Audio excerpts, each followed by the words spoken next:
podcast is intended for mature audiences.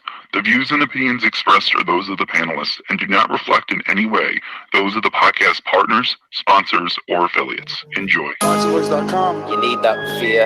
All I'm trying to do is make a stand for something that I truly believe is right. I truly believe is right.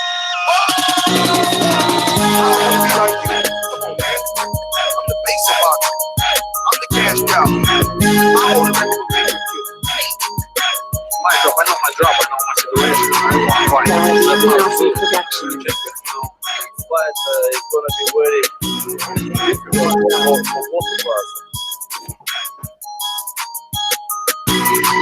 ThAboxingvoice.com.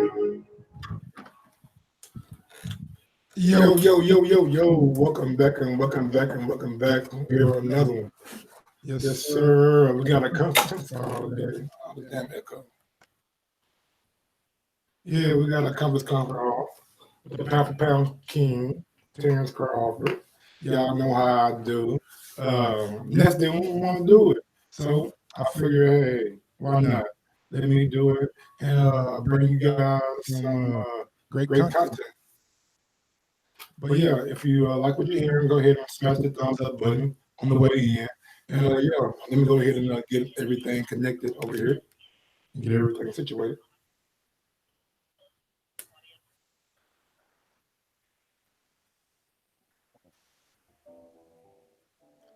Yeah. But yeah, man, we're back here with it, man. Don't forget, if you want to go ahead and support the Boxing Voice more, head over to the Patreon page and go ahead and sign up, man. We got anywhere from $3 all the way up to half a pound or mastermind tier. So if you like that, then yeah, definitely do that. And we have the zone link in our description box if you want to sign up for that and be able to watch Canelo and Jacobs this May 4th. We won't get big baby anyway, unfortunately, but it is what it is.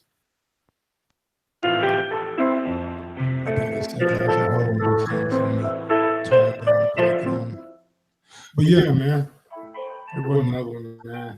Ness is out there doing something, but I think he's trying to get ready for border wars. He took his training seriously, but I feel like this call with Andre Ward, Tim Bradley, and Tessitore was a great call, and I figured bring it to the break, right?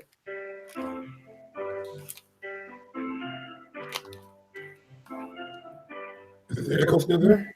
Yeah. Where's the echo? Echo now? Nope, echo's still there.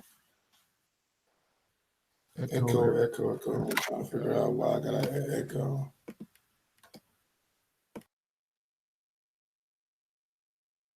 How about the echo now? Echo good? Echo good?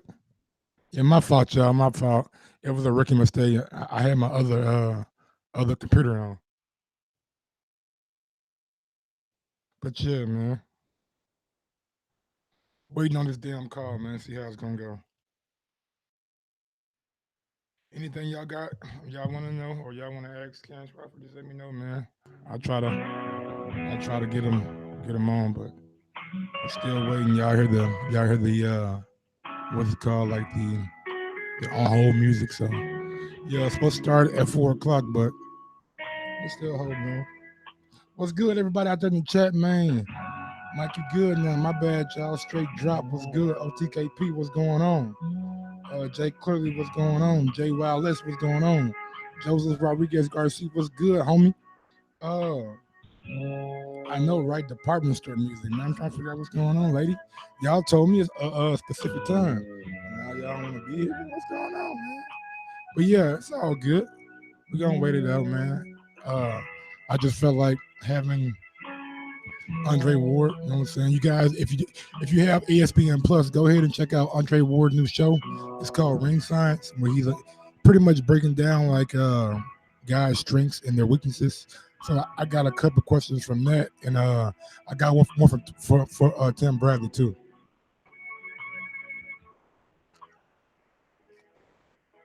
I don't want to give it away, you know what I'm saying? Fuck around and give it away, then somebody might be listening, you know what I'm saying? Jimmy, what's going on, homie? Skirt. Monique Thompson, what's going on? Oh, we got a woman in here, you know what I'm saying? That's what I'm talking about. American Monster, what's up, family? What up, Gil? Amir Khan gonna shock the world. If y'all think Amir Khan gonna shock the world, give me a thumbs up right now. Give me a thumbs up in the chat. Then give me a thumbs up in the video box, whatever it's called. I know I ain't good with this YouTube shit. Good day and welcome to the ESPN Media Conference Here we go. Top rank on ESPN Commentators. At this time, I would like to turn the conference over to Santa Brito. Please go ahead. Thank you. Good afternoon, everyone. Thank you for participating in today's conference call with the Top Rank on ESPN commentator team. On the line, we have Joe Tessitore, Tim Bradley, and Andrew Ward. This Saturday, April 20th, Top Rank on ESPN returns to Madison Square Garden, the mecca of boxing, for a showdown between pound-for-pound king, three-division world champion, and reigning WBO welterweight champion Terrence Crawford, and former unified super lightweight world champion Amir Khan. Crawford and Khan headlined the inaugural Top Rank on ESPN pay-per-view broadcast. And just a few notes before we start. The Crawford Khan is on pay-per-view and is available via all major cable and satellite providers starting at 9 p.m. Eastern, 6 p.m. Pacific. Joe will be the blow-by-blow commentator, and Tim and Andre will serve as analysts. Fans can purchase the fight on ESPN.com as well. In addition to the pay-per-view, ESPN2 will air 5 undercard bouts starting at 6 p.m. Eastern, 3 Pacific, and the undercards will also air in Spanish on the ESPN app. Before the operator opens the line for questions, I would like to pass it to Joe, Tim, and Andre for their opening remarks. And Joe, why don't we go ahead and get started with you? Thank you so much and welcome everybody. We are thrilled as a production team to have this night. And, you know, I sit there and you get the introduction there and I hear we're coming on the air on ESPN2 at 6 o'clock, knowing we're coming on the pay-per-view at 9 o'clock. So now I'm sitting here looking at this bout sheet saying, holy cow, we got to broadcast 9 fights. Like this is unbelievable here, just the workload. But here's what I love about Saturday night. And we're going to get into the main event plenty. When we put forth this relationship with Top Rank, one of the major themes was we're going to serve the boxing fan really, really well. And I think we all collectively feel good about what's been accomplished since we went on the air with Manny Pacquiao and Jeff Horn from Australia a couple summers ago, right through the past year with the growth and development of ESPN Plus, with what we've been doing on ESPN. And I am so sick of hearing my voice on a 30-second commercial promo right now on ESPN this week. And I'm sure everybody else is too. But what it shows you is an unbelievable commitment from the network to put this sport forward the way it always should have been in the course of the last 25 to 30 years. That the role this sport now plays on the landscape of American sports is back to what it always was, of being very mainstream. And this night really over-delivers to the fans, and we're really excited about it. We just got done having our production meetings with all the fighters. And as much as we have, you know, arguably the pound-for-pound best fighter in the world, an undefeated fighter, a generational talent in Bud Crawford against a global star, right? A well-marketed former champion who still has tons of speed and skill and athleticism to make this a very competitive fight. We have a pay-per-view card that's worthy of a pay-per-view card because you have rising undefeated stars, you have intrigue, you have next generational talent kind of guys, and Shakur Stevenson and Teofimo Lopez both taking step-up fights. And we feel like we are going to over-deliver to the fans on Saturday night. And I think in recent years, and listen, this is ESPN's first venture in this relationship of stepping into pay-per-view. In recent years, you haven't been able to say that about the sport, whether it living in the corner of premium cable or whether it living in the world of pay-per-view, which for the most part was economic relief for promoters and networks rather than really delivering a hefty night to the fans. And we feel from 6 o'clock through or past midnight on Saturday night, we are going to serve the fan. And that is first and foremost. Now, the primary way we're going to serve the fan is 2 very determined world-class fighters being in the ring at the end of all of that. Just moments ago, Bud Crawford and Amir Khan left the room that we're sitting in right now. I'll let Tim and Andre tell you what they're seeing, what they're thinking, what they expect in the fight. But here's what I do know. We are getting 2 guys at their absolute prime. at their absolute best, the best version of each of them. We got a very surly and nasty Bud Crawford that visited with us, and we've had that version of Bud Crawford sit with us in production meetings before. And when you get that version of Bud Crawford, you get a serious ending to a fight that is memorable. And we've got Amir Khan feeling that right now, 33 wins into his career, fighting at a weight class where he's undefeated, feeling a sense of maturity, having a 12-week training camp with Virgil Hunter. He sits here and he tells us that he is completely ready. And then you hear the deference shown from Bud Crawford of recognizing Amir Khan's physical gifts, his boxing skills, his legs, his straight punches, his fighting prowess. And I have a feeling that this fight, as it draws closer, is much more than how it was perceived when it was first signed. Anytime you're going up against a guy like Vasily Lomachenko or Bud Crawford, I don't care who's opposite them, the early perception of the fight is, oh man, come on, we know what's going to happen here. Listen, I have great intrigue as to what's going to happen in the first 6 to 8 rounds of this fight, much like we've seen other times with Amir Khan. Tell me about a Amir Khan fight that you've ever seen. Listen, the guy went all the way up to 160 pounds against Canelo Alvarez. I know what the absolute best version of him here, but I want to turn it over to Andre and Tim, and we'll start with Tim with his opening statement. And then, guys, we'll gladly take as many questions as you want, but we're so excited to have the opportunity to talk about this fight with you. I'm just glad to be here, one, and also after last week, looking at, possibly arguably the #1 pound-for-pound fighter in the game, Lomachenko. Now we're coming back this week to look at Terrence Bud Crawford, and we get to compare the two.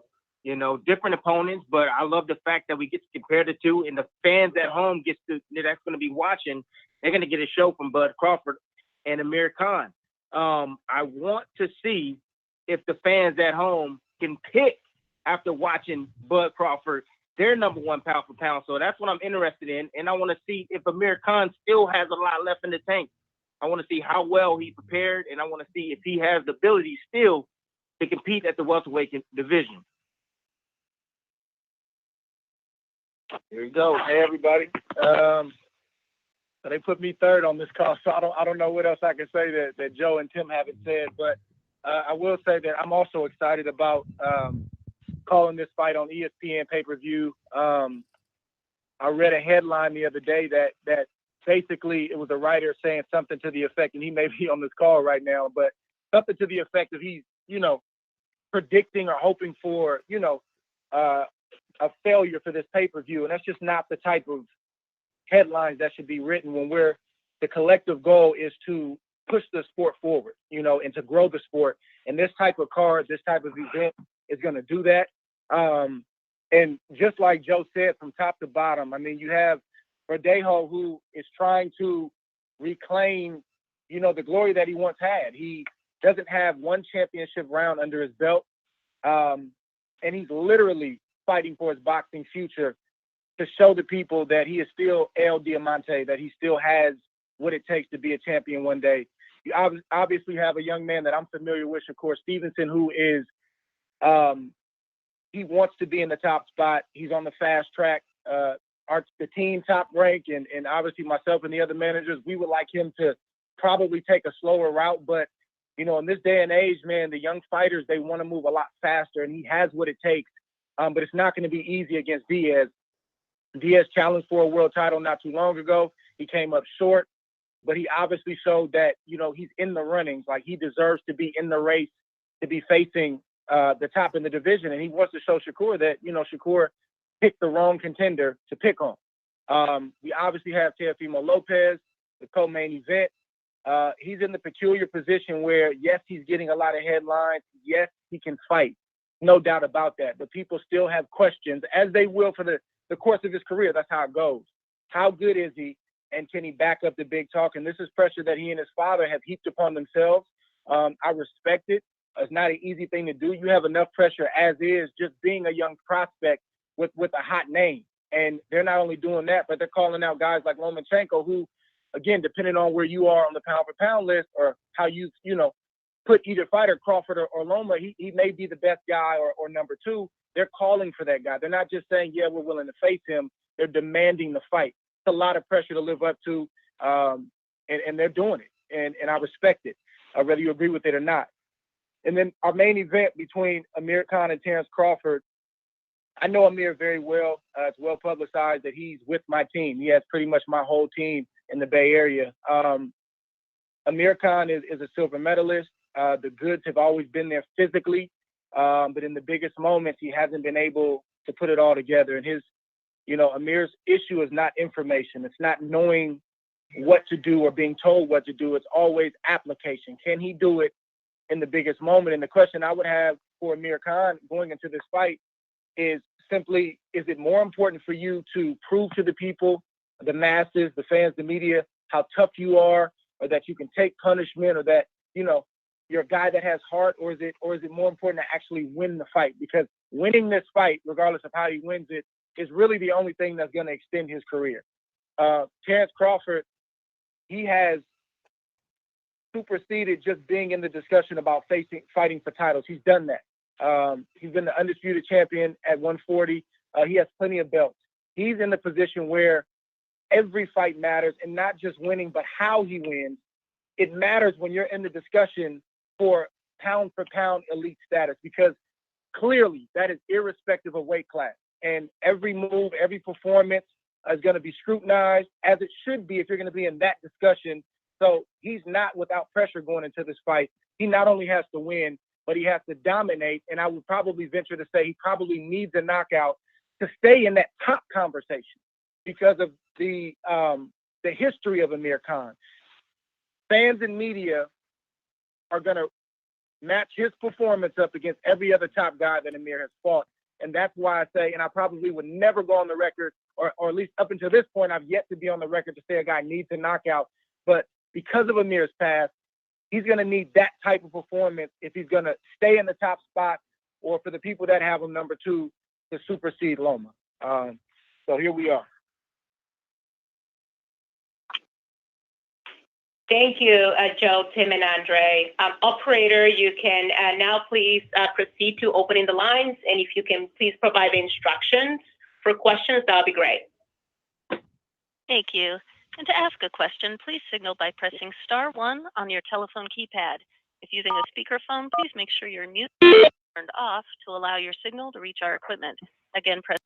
If you're listening right now on YouTube, go ahead and smash that thumbs up button. It helps with the visibility of the show. If you want to go one step farther, head over to patreon.com/ThaBoxingvoice and go ahead and sign up. We got weekly shows, daily shows.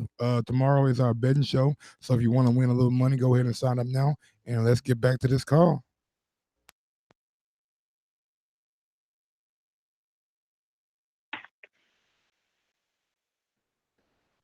I guess they're waiting for everybody to push *1.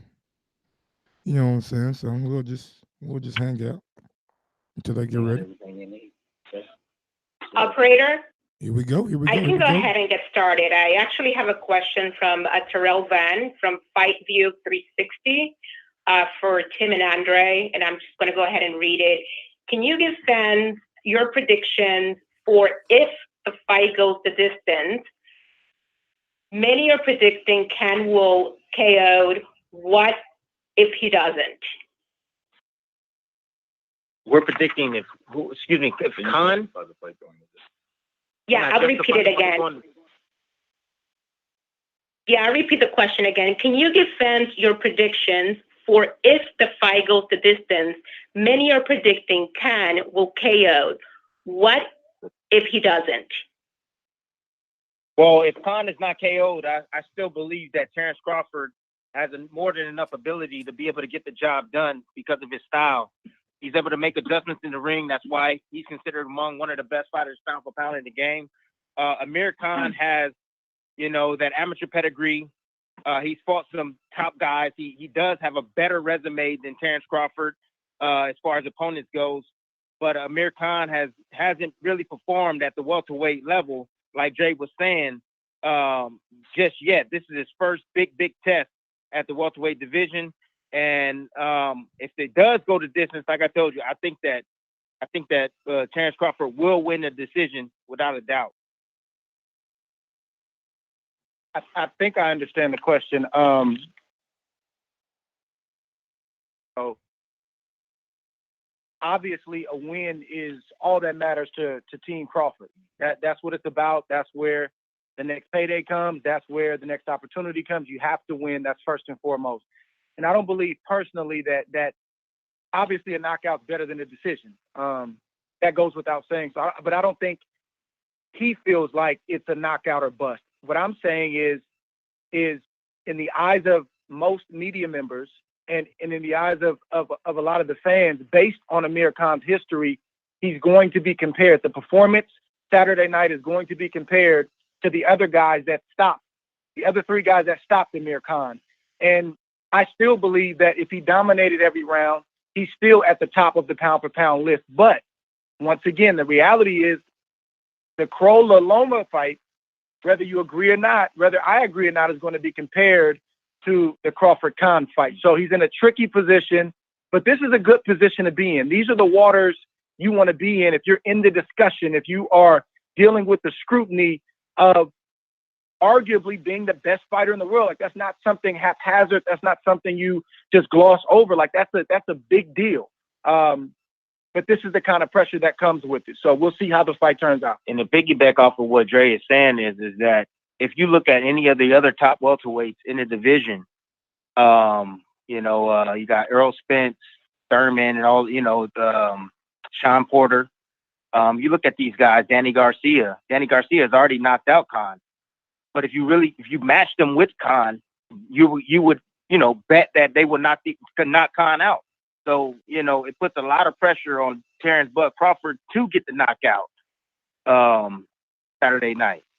So, and I'll throw one more thing in there. If Canelo would have won a decision against Amir Khan, there would have been some boo birds. There would have been some people. There would have been a lot of critics that said, hey, this guy moved up to 160. And I know it was two weight classes, but he moved up to 160 and you couldn't stop him when he's been stopped in the past. So, again, this is the reality of the situation. This performance Saturday night is going to be compared not just to the other fights that Amir's fought, but specifically the guys who have knocked him out. Everybody's going to match that up to the Crawford performance and say, oh, this is your pound for pound best. Well, he didn't do X, Y, and Z. That's just the name of the game, and that's how it goes.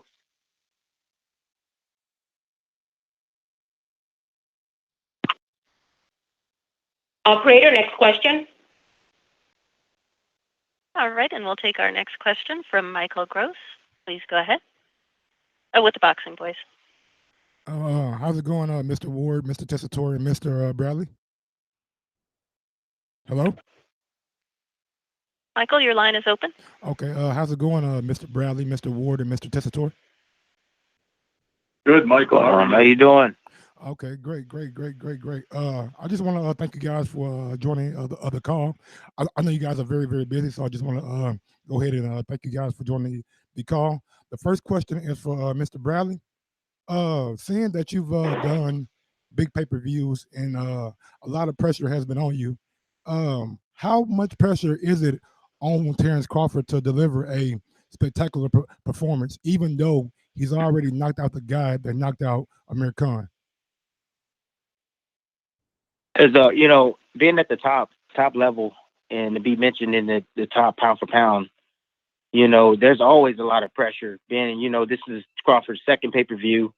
There's a lot of expectations from not only the media, but also the boxing fans, the boxing world.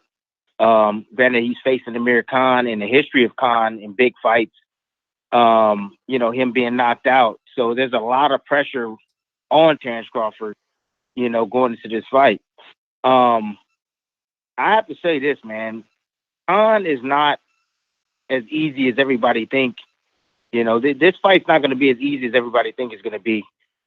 Khan is highly motivated. He's at a point in his career where he needs a fighter to get him up. And, Terrence Crawford is that guy. He's that guy that, he has to dream about every single night for, 3 months. And, a guy that he should fear because he knows what can happen because of the history that Khan has been in and has gone through. So, Khan's going to be ready more than what everybody think everybody think that he's going to be. He's going to fight smart. He's going to fight hard. He's going to give Terrence Crawford a challenge. There's one thing that Terrence Crawford does that kind of, worries me a little bit is that, when he's in close, sometimes he pulls away with his hands out leaving himself exposed for a left hook from a little bit too close. You can't do that against a guy like Khan, who's an Olympian, who's been in there with some of the top guys in the world, without paying a price. So I'm curious to see if Terrence Crawford has fixed that, and I'm curious to see if Khan can make him pay for his mistakes. How much does a fighter think about doing a big pay-per-view like this, leading up to the fight? Like, how much does it factor into his psyche? His psyche, well, if you real, just put it this way, if you real, you got to be able to deal with the pressure. But, I can tell you this, my first pay-per-view when I fought against the best fighter, pound for pound, Manny Pacquiao at the time, I could tell you what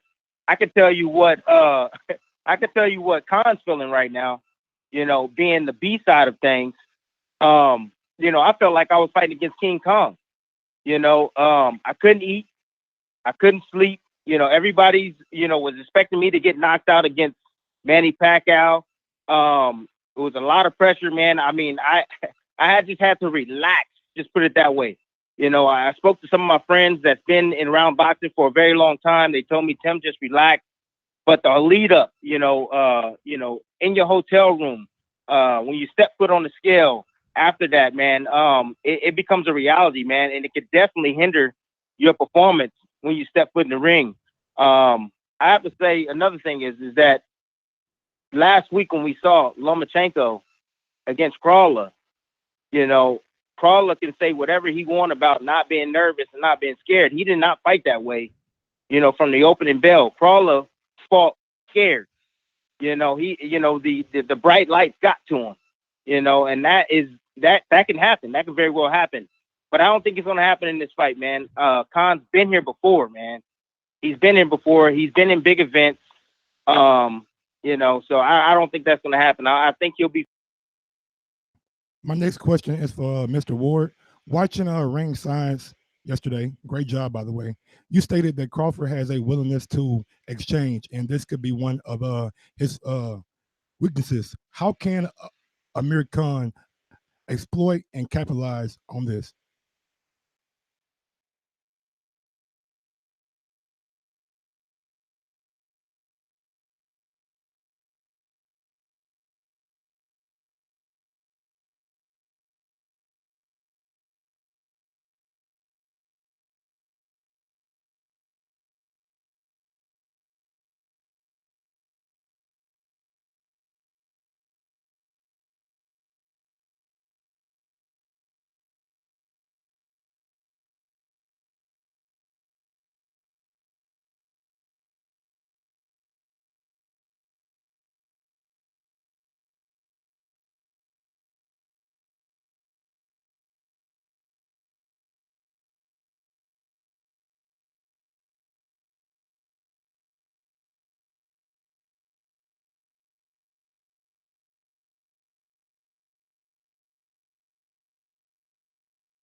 With. But when it comes to digging deep mentally and saying, whoa, this guy's trying to set me up with this. He wants me to throw that right hand so we can come over the top with the left hook. That's what he's been unable to do. I'm not sure if he can get that at this stage in his career. I know, my godfather and my former coach Verge has been working on that. He's doing his part. But again, the issue with Amir Khan is not the information, it's the application. He has the information. He'll say all the right things. He's been to camp 10 weeks or 12 weeks, whatever it's been. I don't have the entourage anymore. I'm focused. I know how important this fight is. But when the lights come on and the bell rings and you get past that first adjustment where Terrence starts to get out in front a little bit, what is Amir Khan going to do? And my last question is... Thank you. Operator, can we go ahead and move to the next question? Yes, our next question is from Simon Rubalcaba from Punchline Live. Please go ahead. Yeah, thank you. And then Joe, Tim, and Andre, thank you for taking the time with us. You mentioned that you had the you already met with Khan and Crawford. Anything standing with them, looking in their eyes, that changes or confirms your outlook for Saturday? Yeah, I'll just reinforce the one observation I've made a few times when we've had Bud in these production meetings. But there is a surly, mean streak that grows within him as you get closer to a fight like this with Bud Crawford.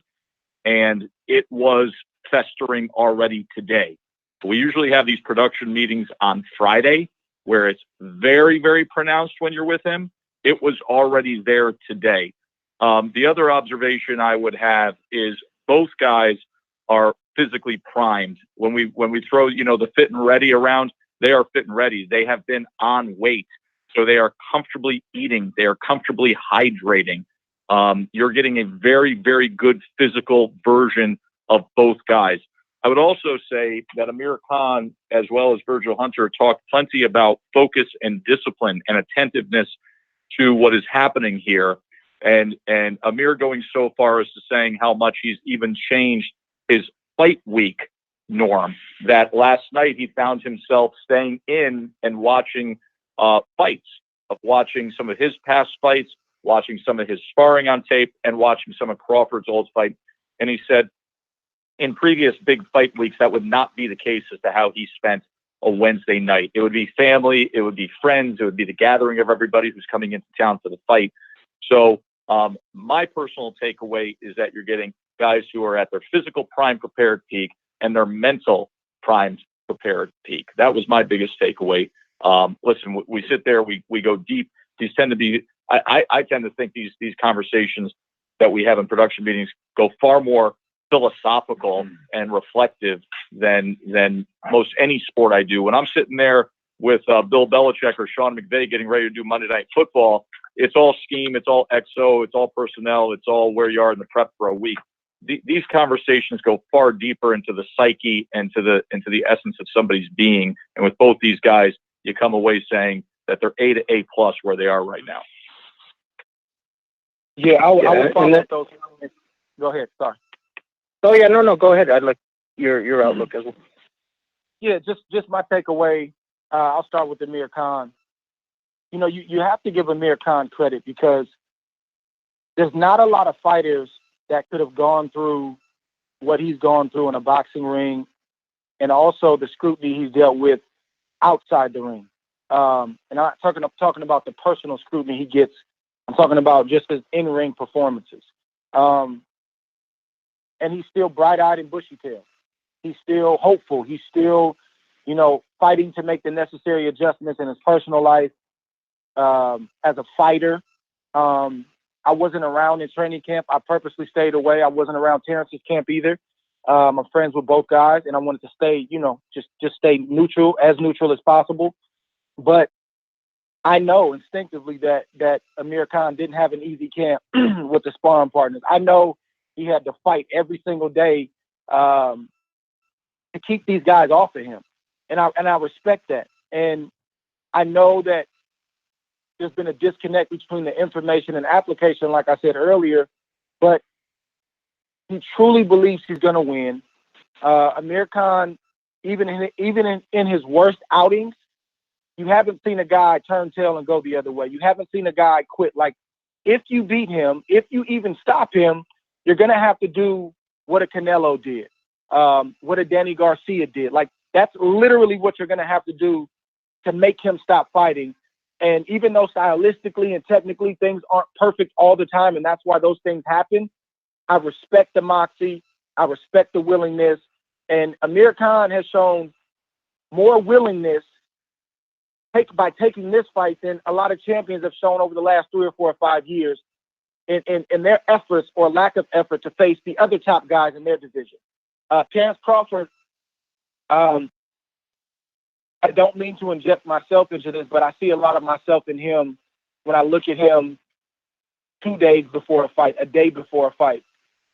He's not a guy that's just fighting for belts. He's not just fighting for money. That's fine. That's part of it. It's prize fighting. He comes to get that as well. He's fighting for respect.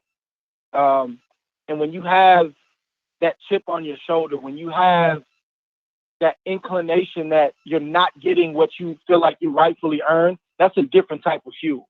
That's like what you saw in Aaron Pryor when he fought Alexis Arguello the first time, and even the second time. Alexis came in as the golden boy, and everybody praised him. And Aaron Pryor was the young guy who had done a lot, but yet didn't have the respect. He came from the ghetto of Cincinnati, and it was one thing that set him off, and that really led to Arguello's demise in that fight. If you watch Legendary Night, is the ring announcer said Mr. Arguello when he announced Alexis, and he just said Aaron Pryor. It was that small thing that 99% of the people watching on television, the people inside the stadium would have missed. But because he felt marginalized, because he felt slighted, because he felt like the just due had never really been there, even though he earned it. It was that little bit of fuel that caused him to do what he did to Alexis. And that's the same material that Terrence Crawford has inside of him. Yeah, and then for Amir, fighting late in your career as an underdog, what's going to be the physical and mental mindset to succeed on Saturday? And also in the blog world, people are saying even the best Amir Khan, Amir in his prime, that they would still pick Crawford over him. But is this version of Amir, the veteran that's hungry to return to the top, is this the best version that has the best chance of winning against Crawford? Absolutely. At this point in Amir Khan's career, when you have won championships, when you have earned the money, you know, like I've said before, you need these type of fights to get you up for, to get you back doing what you used to do, you know, and he went back with Virgil, you know, to get that education, to be able to be ready for this fight against Terrence Crawford. You know, I can't praise Khan enough, you know, just like Dre said, you know, his willingness to fight the best fighters in the world all the time, man, is hard, you know, beating, you know, fighting against, you know, Danny Garcia, who was undefeated, and Marcos Madonna, you know, and still, you know, Khan passed on a big fight with Kell Brook for, you know, millions and millions of dollars to face the pound for pound, my number one pound for pound fighter in the game, Terrence Bud Crawford. So, you know, that speaks volumes for a guy like Amir Khan. And, you know, what I saw during, you know, the press, the fighter meeting, I saw a focused, very determined Amir Khan, kind of changed my outlook on the fight. I think this fight, like I said, is going to be a tougher fight than what everybody, you know, are saying. I think that Amir understands what he has to do and what he has to be.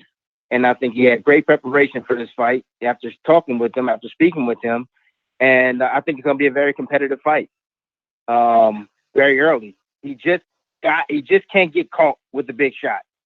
Amir Khan, I believe, will be in this fight if he doesn't get caught with the big shot from Crawford. And as far as Crawford goes, it's always the same with him. He can destroy. That's the only thing on his mind right now. It's fight week. He's a very humble guy, but you know, you don't want to get, you know, under Crawford's skin the week of the fight. You know, one of my colleagues here asked the wrong question or said the wrong thing to him, and Crawford snapped off at him and said, "Don't you disrespect me, you know, don't you disrespect me." And it was just as simple as, "Hey, it's your first pay-per-view fight." And he's like, no, it's my second, you know. And so, you know, he's very fueled and very determined to hold on to his status as one of the top fighters in the game.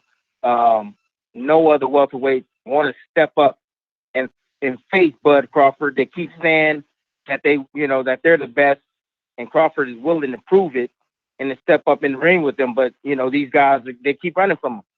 You know, they don't want to fight Terrence Bud Crawford. So Crawford is fighting Khan now because he's the only one man enough to stand up to face Bud Crawford.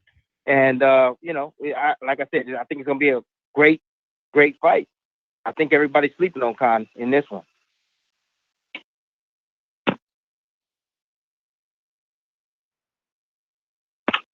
Operator, next question, please. We'll take our next question from Gail Falkenthal from Community Digital News. Please go ahead. Thank you, gentlemen. This is for both Tim and Andre. What did you find the toughest thing about making the transition from the ring to being ringside calling the fights and doing commentary? For me, the toughest thing was not giving away the fighters. When you break the fighters down, sometimes we can say a little bit too much about the fighter and expose them. That's been the hardest transition for me. And also just the flow alone. It's been really tough. The commentary, just the flow, getting your words together, saying things the right way has been a challenge, very challenging for me. Were you meaning more like with the actual craft of being an analyst, or just personally? Like, what do you mean exactly? Craft first, but personal observations welcome. I mean, I've had the opportunity throughout the years to do this. Like, I worked at HBO for many years. Showtime back in the day. I actually started off with the World Series of Boxing. I would fly to LA. I did it for free just to get the reps in. But this is a whole nother level in terms of the platform. This is a whole nother level as far as like how many shows I'm actually calling. Like, I would do maybe 5 shows a year with HBO. And this is on a whole nother level. And the quality of the product that we're, ESPN is demanding that we put out, it causes you to have to get better, have to raise the bar. Joe Tessitore, man, I tell him all the time, I'm just so grateful for just the mentorship. Joe Tess is who he is. We all know who he is and what he's accomplished and what he's currently doing. But he'll be in the middle of his prep. He'll stop typing and look over to us and talk to us for however long we need to talk, and then he'll resume his preparation. So the standard is high. The product should be high. But it's also a good thing, too, I'll speak for me, and I'll probably venture to speak for Tim, too, and you tell me if I'm wrong. Yeah. Like, this is good for us coming from where we came from, the competitiveness, the need to have a mark and try to meet that mark. For me, it's been good because that same competitiveness, that same, I like to call myself a recovering perfectionist. I haven't fully recovered. I'm still working on it. But like, I'll have moments in here where one thing will be off and they'll see me just be hypersensitive over it. And Joe will just look at me and say, I got a glimpse of the fighter, Andre Ward, and what his trainer had to deal with.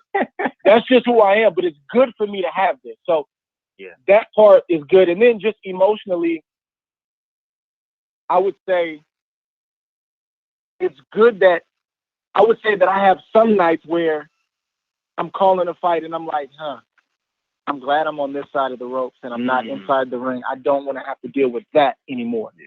And then there's other nights where I'm like, man, I wish I was the one walking out from that curtain, and I wish I was the fighter that they were talking about. So it's a process, but it's a process that all of us, as guys who are, going to retire at some point, we got to go through this. Whether we're over the hill and retired too late, or we retired, at the right time. So I'm embracing it. I'm happy to be a part, but it is a good thing for me to have a challenge at this point in my life. Yeah, this is definitely keeping me out of the ring and returning back. But and also one more thing, it's hard sometimes not to be a little bit too critical on the fighters coming up and also the fighters in the ring. It's hard to really find that balance for me. Being just kind of a little bit too critical on what they're not doing or what they can improve on. So I'm still trying to find that balance to where I'm giving praise and I'm also being a little bit critical on them. And Andre, you'll never escape being a perfectionist. Sorry, I got some bad news you're going to hear today. Joe, you work with a lot of athletes turned commentators. You're give these gentlemen a grade. It's interesting that you say that because this is obviously our first full year of being a broadcast team together in a 3-man booth. And I'm just coming off of a Monday Night Football season with a 3-man booth, which was highly scrutinized, as has been a cottage industry off to the side of Monday Night Football going back to the days of Cosell and Meredith and Gifford. So in a span of 1 year, I've had this experience of retired Hall of Famer coming to broadcasting, three-man booth in one sport, and retired Hall of Famers coming to broadcasting, three-man booth in another. And the greatest difference with Andre and Tim is how comfortable and natural they are meshing and grooving together, like the same way they would be sitting on a couch watching a fight. And it happened right away with them. It didn't have to evolve. It didn't have to grow. Yes, as every week goes by, there's refinement and things are smoothed out, and their TV acumen and skill set and television IQ fully develops. But right from the start, you're dealing with two guys who understand how to mesh together, and their boxing brains are so elite and they're so comfortable that it makes my job really, really easy. They're very coachable. They both want to be coached. They both sit back and they broadcast. As I often talk to my analysts, no matter what sport I'm doing, of broadcasting with your eyes up, of just looking, being aware, and reacting. The reason that they're hired is because they're two of the foremost, experts in the world. They're two of the best that have ever done it generationally, recently. And when they broadcast with their eyes up and see and say and tell us the why and how and what not and what to look for, they're excellent, which is what they've done.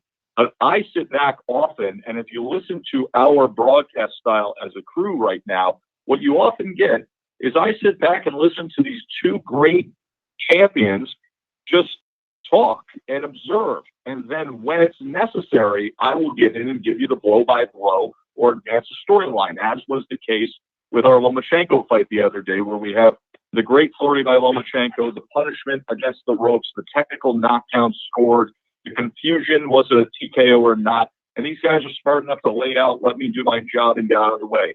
But with how young they are and how hard they work and the positions they now hold in boxing, because the broadcast landscape of the sport drastically changed in the course of the last 12 months. HBO World Championship Boxing is out of business. ESPN Top Rank is in business. So, these seats that had been held by years and years by so many familiar faces, from Larry Merchant on through, are now held by these two men. And they're more than worthy of it. And I have a feeling that we're going to be having this conversation 10 years from now, 15 years from now, 20 years from now, as now multiple generations will go forward as fight fans, with Tim and Andre being the voices and the brains and the faces of the sport. And that's a very good thing for the sport, because they celebrate the athlete. They are able to be critical. They are able to be analytical. They give you a reason to watch. Tim is one of the ultimate characters. He's so joyful. He's absolutely irreverent. He doesn't care what he says or how he says it. He's going to be his natural self. And Andre is so analytical and so smart and so cerebral and has a boxing computer for a brain. And I would tell you what he's doing now with his ESPN Plus work, which is ESPN's commitment akin to what we have with Kobe Bryant and Alex Rodriguez and Peyton Manning, is as good as I have seen the sport put forth in my years of being in the sport. And the more you watch that material, the higher education you have as a fight fan and the more interest you have in watching the fight. So I couldn't be more thrilled with both of these guys. If you want me to sincerely grade them out right now, I would tell you that they are B pluses to A minuses, with an ascent and a trajectory that undoubtedly will have them as straight A broadcasters for years and years to come. And I truly believe that. And I'm just honored to be able to work with them at this stage of my career, where I can play a little bit of a role of mentor and lodestar and educate them on television production and be by their side as colleagues and friends. So that's a very long answer to say that you're about to see a long run of the two biggest, guys who are going to be kicking ass and broadcasting boxing on television for the next 20 years. I enjoyed every word of it. Thank you, Joe, Tim, and Andre. Tim, I hope you got all that money back you threw on the ground the other night. Looking forward to the call Saturday. You did count that, right? When the crew handed it back, you did count it all? You know I had to. You know I had to. It's easy to miss one of those bills under the desk. Thank you, gentlemen. Yeah, I had to count it off. Absolutely. That was the first thing my wife said when I got home. Did you get it all back? I have to admit, I thought about your wife saying, "What in the bleep are you doing there? Did you count it?" Thank you, guys. No, thank you. We'll take our next question from Jules Philip August. Please go ahead with Heavy Boxing. Yes, Joe, Tim, and Andre, thank you so much for hosting this conference call. Greatly appreciated. My first question goes to really both Tim and Andre. Andre, you had a great point about Amir Khan, how fighting is more of he has the information, but it's more about the implementation. Why do you think that is? And for both you guys, I mean, if you want to piggyback that question, why do you think that is? I don't know. As I said, you can point to a lack of focus outside the ring, and a lack of focus outside the ring will lead to a lack of focus inside the ring. You can point to untyped deficiency in the mills and the way he was taught. You can grope and pull for a lot of different things, but nobody really fully knows what that missing link is. But it's clear that there was a link missing. There's a wire missing that's stopping, the mental functionality that he needs to go from round 1 to round 12 the way he needs to. Doesn't mean he's not going to get hit. It doesn't mean that he won't get dropped. It doesn't mean that he won't have moments. But it's not a catastrophe all of a sudden. That's the lack of focus. That is, like, personally, I know it's easier said than done. I actually did it, so I feel like I can say it. Like, I saw what Canelo was doing before he did it. I think that's the shot that he wanted. And I could see Amir Khan slowly getting drained by the body shots, by the foot pressure, by Canelo cutting the ring off. Even the shots that Canelo missed took a lot out of Amir because he had to work so hard to get out of the way, but then he could hear the punch whizzing by his face. So all of that starts to drain you. And then I would see Canelo do the same thing that he likes to do, where he'll flick a jab out to the side just to get your attention over there as a diversion, but the shot he really wants is the right hand. So I saw that coming, but for whatever reason, in that moment or in those moments, it's been very, very difficult for Amir Khan to process what's happening, compute it, and then make the adjustment. Thinking back on what he just said, I think it's a technical flaw that Amir Khan had that long amateur pedigree, never really escaped it. He throws combinations, he hops in, he hops out with combinations. He's a one-trick pony, man. He has the speed, he has good punching power in his right hand, but for some apparent reason, he doesn't have a sense of judging distance. So you see Amir Khan every now and then in his knockouts, you see him either standing still, coming in, or getting out, trying to escape from a shot and gets hit in the process, or gets hit while in the process of punching. And that has a lot to do with, how he was taught. As far as discipline goes, staying focused and staying concentrated, that's just something that you have to practice. You have to practice that in the gym constantly. And that's the reason why I think he went back to Virgil Hunter, because Virgil Hunter is more cerebral. He's about the fundamentals, and he's about getting into his fighter's head and controlling them to do what they need to do to win a prize fight like this. And that's the reason why I think Khan has a really good chance of winning this fight, because he's with, Virgil. And if he can just stay, focused, for every minute of every round, I think he can compete with Terrence Crawford, with the skill set that he brings, and also the hand speed and power. No, that makes sense, guys. My next question is, both of you guys have had signature wins in your careers. Obviously, you guys are first ballot Hall of Famer. For Terrence Crawford to obviously legitimize himself as #1 pound for pound, is this fight with Amir Khan, is this a signature win that you guys think he needs to solidify himself as #1? I think that both these guys, I think Khan and Crawford needs this fight. The reason why Crawford needs this fight is he needs a marquee name on his resume, and the fact that Amir Khan was the only one that was willing to step up and face him in the welterweight division, you can't dismiss the fact that Crawford, hey, I'm stepping up. This is what I get. None of these other guys want to fight me. So if it's Amir Khan, then so be it. But the fact that Khan, hasn't lost in the welterweight division yet, the fact that Khan has a good name, he's fighting Crawford. I don't think that if I just put it this way, if Crawford doesn't get rid of Khan, then there's going to be a lot of people talking. Okay, a lot of people going to be talking, and probably including yourself, because when you really look at the landscape,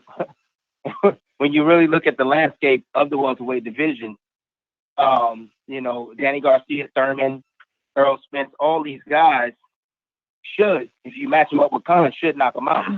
So there's a lot of pressure on Crawford to get this knocked out. Yeah, I don't think I already have Terrence Crawford at the top of my list. So I don't think he needs this victory to solidify. I mean, in my mind, he's solidified, or at least solidified at the moment. But I do think that this is good for the naysayers. This is good for, the record, to have a guy like Amir Khan on the record if he's successful on Saturday.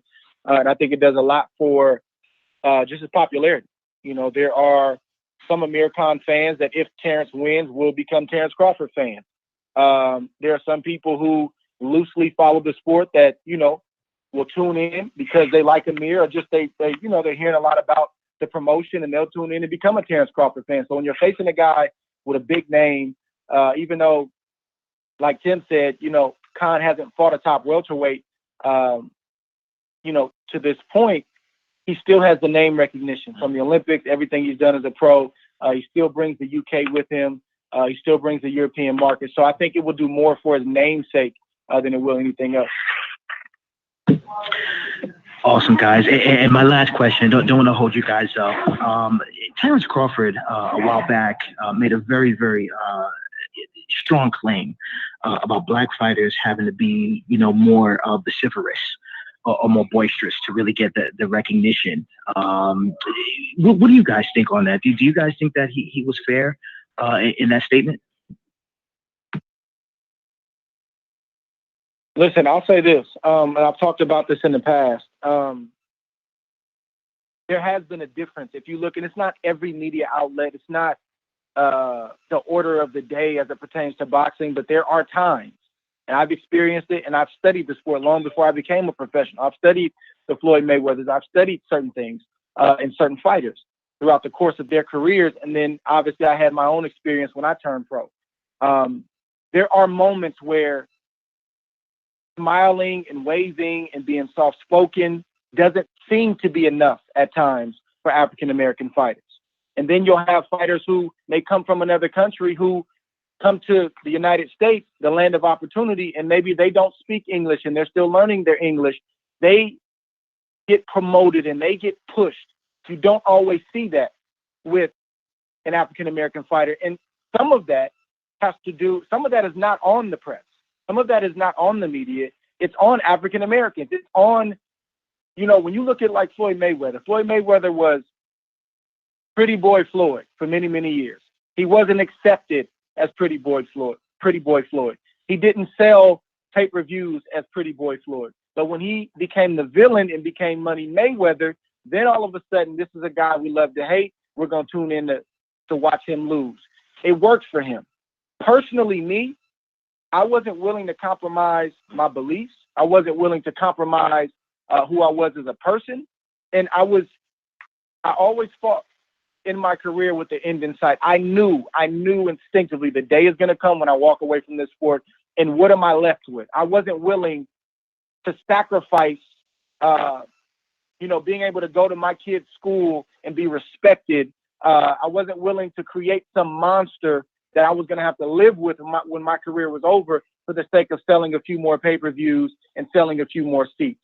That was my stance on it. So now you have Terrence Crawford, who kind of feels the same way. He's a soft-spoken guy, and I think the question he's asking, and that's not for me to answer, is why don't I get this pub? Why don't I get the respect that I deserve, or at least to the level in which I feel I deserve it, even though I'm soft-spoken when maybe guys over here get it and they're soft-spoken. So, yes, I have seen some of this. I've spoken about this in the past, and but I want to make it clear, it is not for every media outlet, and it's not for every fan. There are a lot of objective fans, and there are media members who do a great job, and they're objective, and race never comes into the equation. It's just about the fighters and how good they are and what they've done, what they haven't done, and that's where it should be, and that's where it should stay. I just think it's funny that you say that because, Floyd Mayweather got criticism for many years and still getting criticism because he's a defensive fighter. And, people say his style, he runs. He's always running. He's not entertaining. But you got a guy like Terrence Bud Crawford that's knocking out everybody he gets in the ring with and still, not getting the exposure he feels and some people feel that he deserves, rightfully deserves. All I can tell you is that all he needs to continue to do is do his job, and he can worry about everything else. Let somebody else worry about everything else, because Terrence Crawford continuously delivers, and it doesn't matter who he fights or what he does, he still doesn't get the recognition that he feels and that I feel as well. And it's just a process, man. I've been in it. When I fought guys. Still with my career right now, after my career, people try to downplay what I've done in the sport of boxing. And I got to bring it to their attention and tell them, like, hey, I've done this, I've done this, I've done this. You must have forgotten, and it's really quick for people to not remember or to forget, once you leave the sport, what a person did at their time, at their era, in their generation. So I don't know what it is, bro. I don't know why it's this way, but it is. And I'll just add to what Tim said, and I'll also add to what I said earlier. The race thing is very tricky, and you have to be very, very sensitive, because you may not be getting credit for a particular fight you won, or just in general, you may not be getting your just due, and it's not always race. You have to be very careful. That's a heavy coat to put on any one person. That's a heavy coat to put on a particular writer, a particular website, a particular YouTube blogger. Like, if you don't have real proof that person is a racist, like, you have to be very careful to put that kind of thing out there like that. So I personally try to give people the benefit of the doubt. And I may have a thought about something, but it's not something I'm going to speak about, because, again, you got to be very careful about that. But that being said, I stand by what I said earlier. Throughout the course of my life and how I've studied the sport in that particular area about some guys being soft-spoken. And let me just sum it up this way. There's a notion that if you don't do a certain thing, if you're not Floyd Mayweather-esque, if you're not throwing money at the camera, and you're not named Tim Bradley, that's a different kind of whatever, right? I'm talking about as a fighter building up a fight. If you're not doing that, if you're not showing us your house, if you're not showing us your Bentley, if you're not showing us your jewelry, then you know what? You're boring. We shouldn't tune in to watch you. But then it's not always the case on the other side. That's what Terrence is saying. I have seen some of that. I can't subscribe to some of it, but I will not say that every piece of criticism, every critique, every person that's not giving you your just due is a racial issue. So they just may not like you as a fighter, and you have to live with that. So it's a very fine line to walk, and I personally try to be very, very careful about this. And I've spoken about this. I'm a biracial kid. Like, I'm not pro-black, and people get mad at me when I say that. I don't have a preference for people. I prefer everyone, and I love everyone. And if there's a white person that's in the wrong, well, that needs to be addressed. And if there's a black person that's in the wrong, they need to be addressed. So it's a very fine line to toe. I know it's uncomfortable for people to talk about, but Terrence has some points in what he's saying, for sure.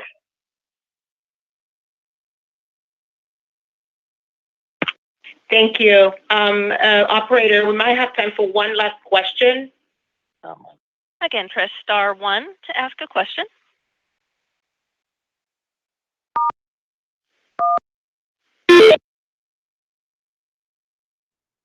We'll take our next question from Edward Cooch of Hoy Newspaper. Please go ahead.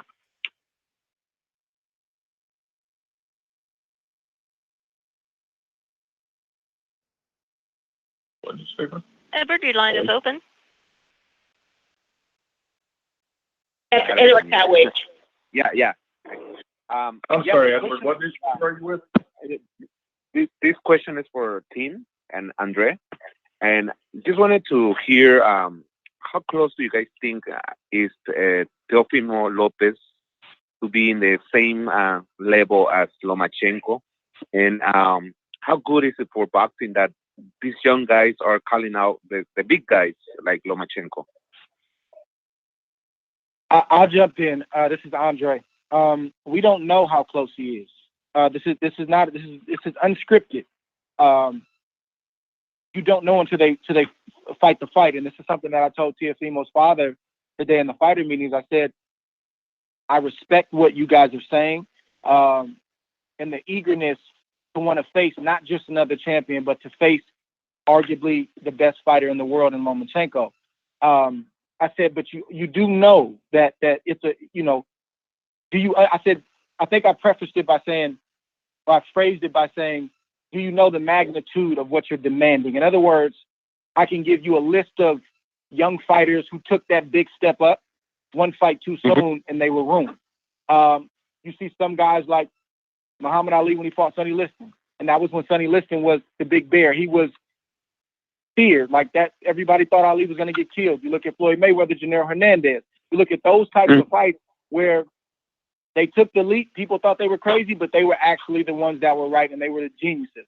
So it's a very fine line between being right and being wrong, but there are grave consequences, or there's great reward if you're right. So we don't know. He has to fight the fight. I hope he's saying what he's telling everybody he's saying. I'm talking about Teofimo's father. But it's not going to be an easy task for him to face Lomachenko.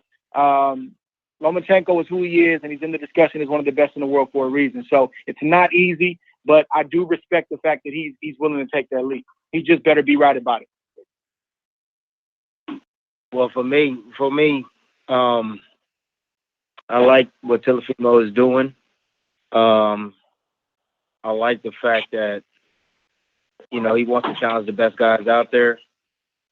But I just think that it's a little bit too premature. I think that he needs to win a world championship first and then move in position. If he wants to fight Loma, then he can fight him. You almost got to earn your stripes, before you get that praise from me. I see the skill set. He's very skillful. He's been in there with, memorable, competition. The competition hasn't been that great. He's going to get tested, Saturday night, and to see how well he performs. And then from there, we'll, make our assessment and go from there. But like I said, he needs a championship first in order to get a shot at, Vasily Lomachenko in the near future. Thank you, guys. Thank you.